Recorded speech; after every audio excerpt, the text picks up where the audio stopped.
Gerry Adams issues a statement urging the IRA to declare a new ceasefire. The Taoiseach welcomes the development and hopes the IRA will respond positively. The teenager, shot dead in her boyfriend's home in Ahali, has been buried. And Darren Clarke goes from strength to strength, now outright leader in the British Open.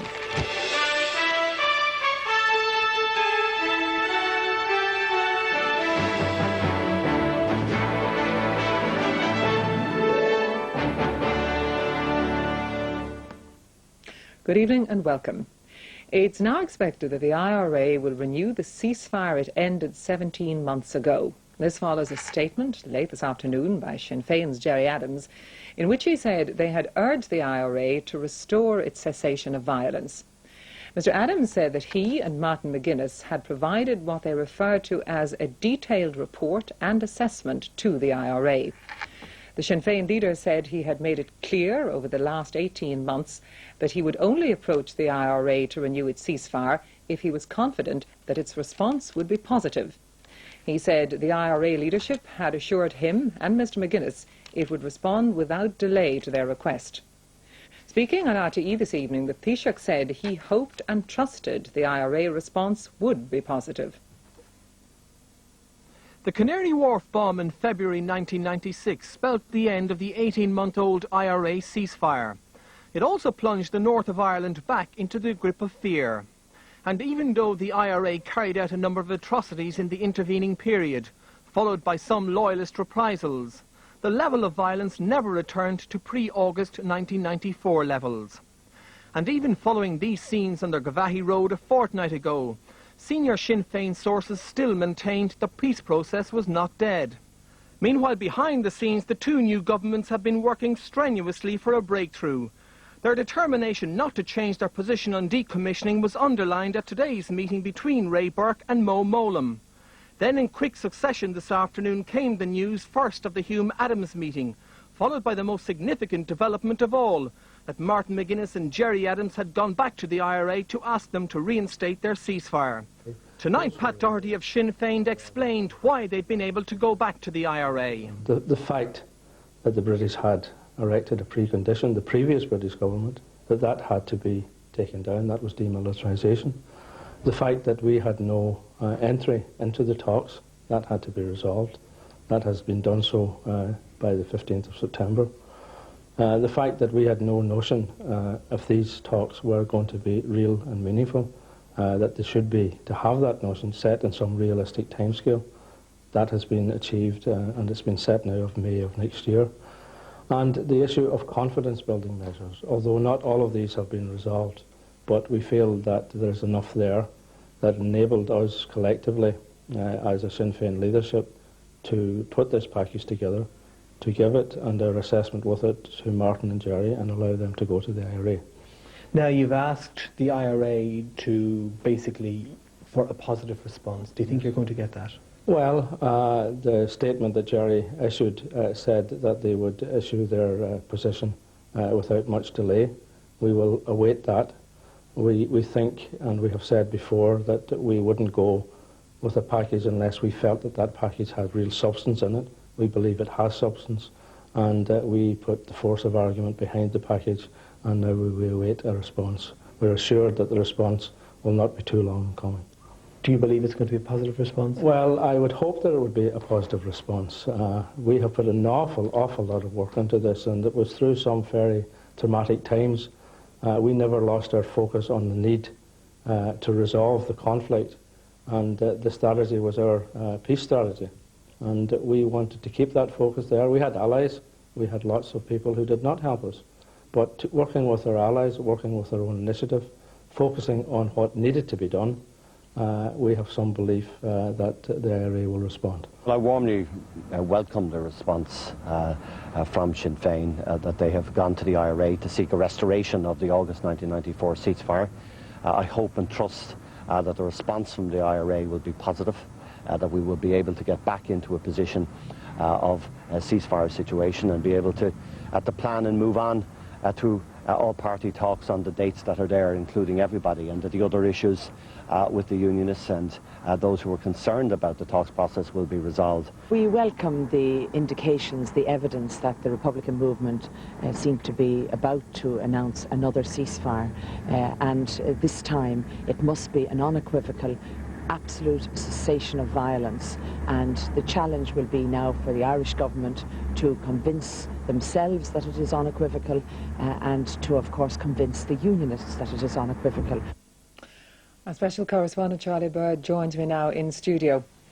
Well, Charlie, is it for real this time? Are we on the brink of a ceasefire? Yes, I think we are. I think sometime within the next few days we're going to get a statement from the IRA saying there's going to be another ceasefire. I don't believe for a moment that Gerry Adams and Martin McGuinness would go to the IRA unless they believed that they could get a ceasefire.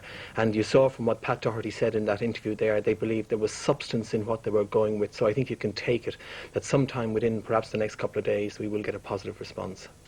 And when that statement comes, Charlie, how significant, how important will the wording be? Well, I think everybody's going to be scrutinising it because, as Nora Owens said in that interview, will it be an unequivocal ceasefire? Clearly, particularly the unionist community in the north will want to know that that's it, because at the moment the unionists are still not locked into going there on the 15th of September. They're still very worried about decommissioning. But I believe that everybody will have to scrutinise the statement very closely and be watched very carefully as to whether or not it is an unequivocal ceasefire. But the Sinn Féin leadership say they have enough from what they've got to go to the IRA. I think we're going to have to wait now for a couple of days.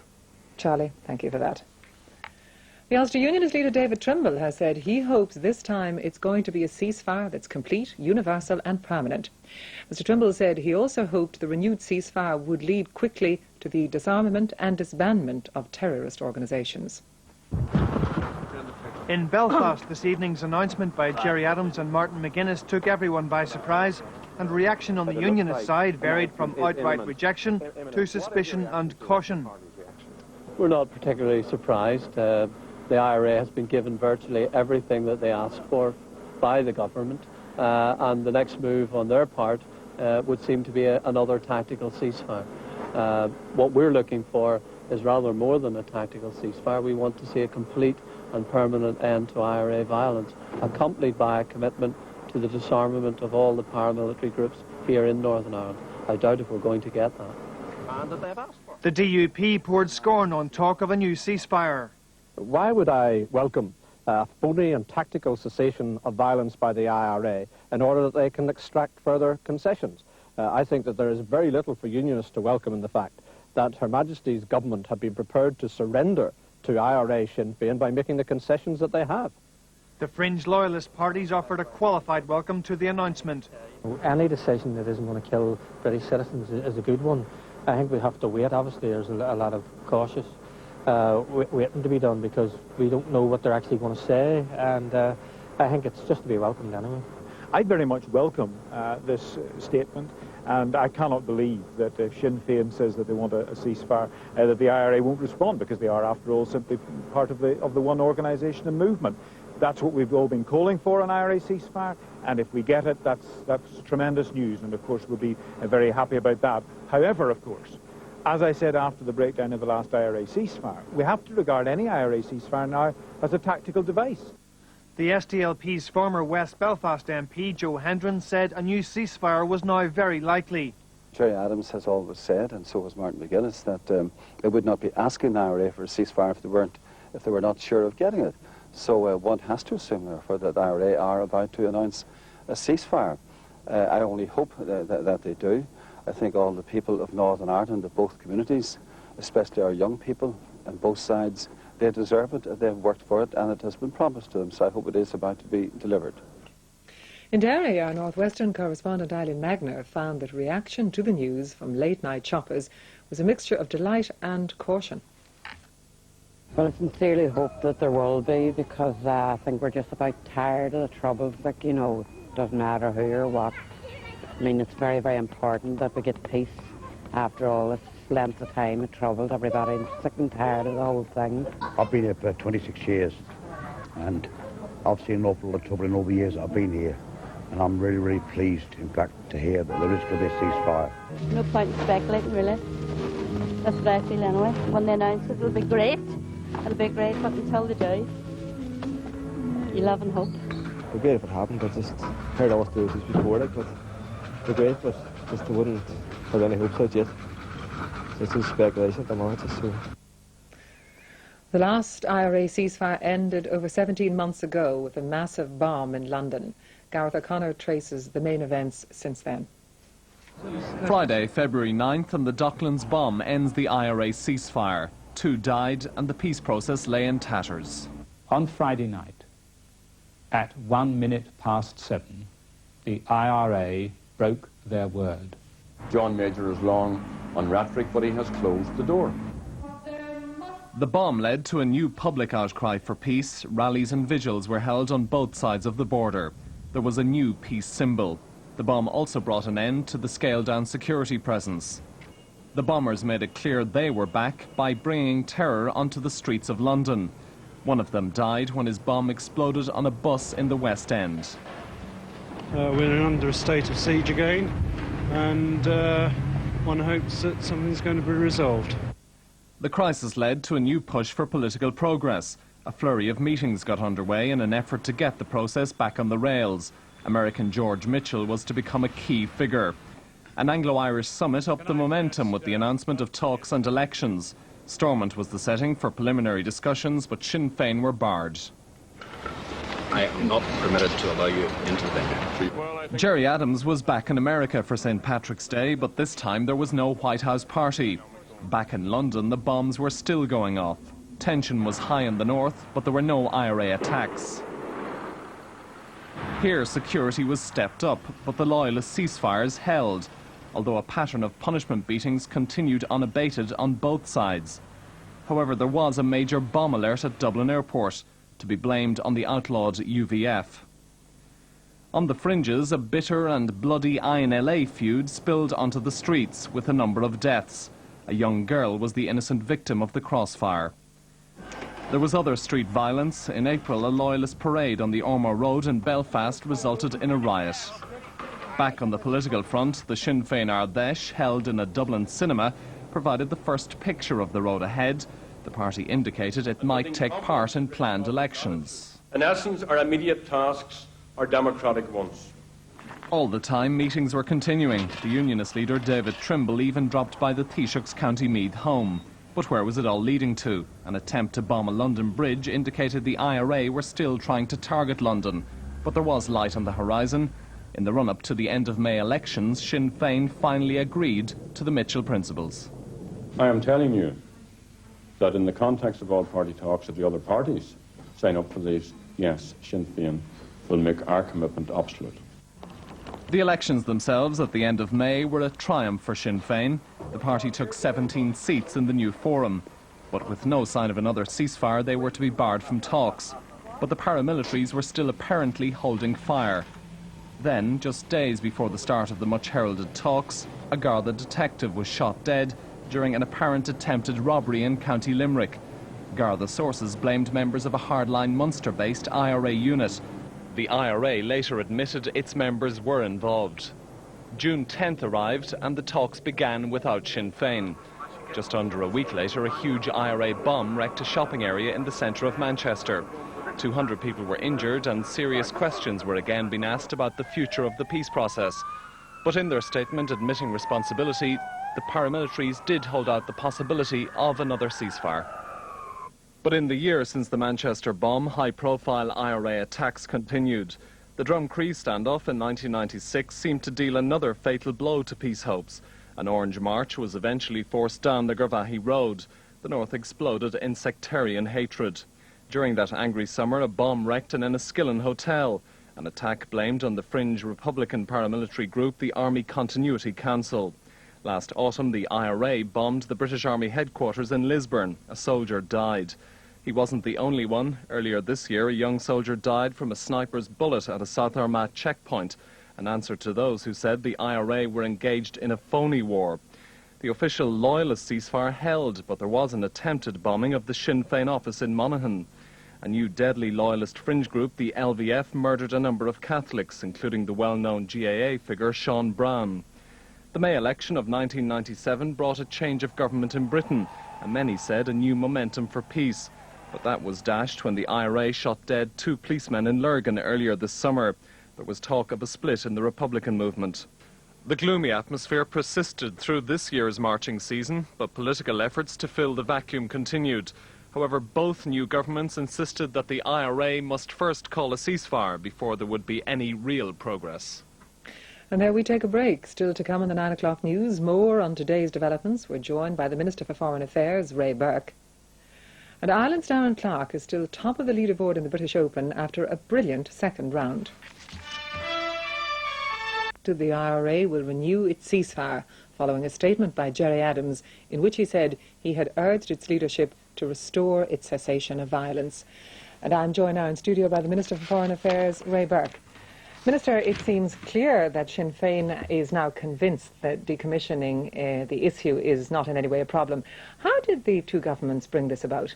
Well, the Taoiseach, it has been his #1 priority for the last 3 weeks, and he has been building on the contacts and the work that was done in opposition.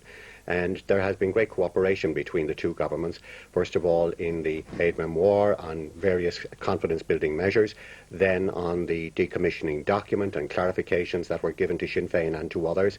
And we have achieved what is very important for the Irish people, and that is the request by Sinn Féin to the IRA to bring about this ceasefire. And I hope and I trust that it will come shortly, because we all want peace on this island. Of course, and indeed this of course would be the second time that would have happened. How can you be sure that this statement, this expected statement, will differ from that of August 94? How can you be sure this time the cessation will be unconditional? Well, I believe that with the British government and the Irish government that are in place now, that we will work very closely together and build on this opportunity, that what has happened in the past is the past. Now we have to move into all inclusive substantive talks on the 15th of September. We have to move forward on the confidence-building measures such as the prisoners' issues and others. All of those measures will be taken. This opportunity is not going to be lost, and I believe that this time it will be permanent. And let us get on with finding a resolution to this historic problem that has been bedeviled this island for hundreds of years. And of course talks won't be worth a candle without the Unionists either, and we've seen the response there varying from the cautious to the downright cynical and disbelieving. How do you hope to bring the Unionists on side? Well, I believe that with the conditions of peace that are now prevailing and will prevail hopefully after this weekend, that the Unionists and all parties will take the opportunity on Wednesday next at the talks process and vote for the proposals put forward by the governments and move into all-inclusive talks. I believe that all people of goodwill want peace on this island. The Orange Order showed that last week in their decisions in relation to their parades, and I've no doubt and I hope that the Unionist leadership will respond positively as well. It's in everybody's interest that we have this peace. Well, certainly the DUP and the UK Unionists were quite blunt in their response today. Is there not a real danger now that on the 15th of September Sinn Féin will be there, but a considerable part of the Unionist family will not? Well, it's very important that the two governments are committed to the substantive talks starting on the 15th of September. We will strive might and main to ensure that everybody is there. We want everybody there. But at the same time, one way or another, the talks will go on the 15th of September with the two governments and those that want to be with us. And it is important that we build from that start of the 15th of September and building from now to the 15th of September. But the substantive talks will start on the 15th of September. We hope everybody will be there. We will do everything we can to encourage everybody to be there. But we will go forward from the 15th of September and find a resolution that will give fair and parity of esteem right across all communities in Northern Ireland and on this island. Minister, thank you very much for joining us. Thank you, Anne. The funeral has taken place in Craigavon in County Armagh of Bernadette Martin, the 18-year-old Catholic murdered at the home of her Protestant boyfriend. She was asleep when she was shot 4 times by a gunman who had entered through an unlocked back door. 18-year-old Bernadette Martin was shot dead at close range while sleeping at her Protestant boyfriend's house in Achillee in County Antrim. Although Craigavon has suffered badly throughout the Troubles, the sheer brutality of this murder has left both communities in a deep state of shock. Today, her grieving parents, 4 brothers and younger sister, followed her coffin as it made its way from their home in Craigavon to St Anthony's Church, where hundreds more mourners were waiting. Also in attendance was Bernadette's boyfriend, Gordon Green, and his family. It was at their home where the gunman shot his victim 4 times in the head.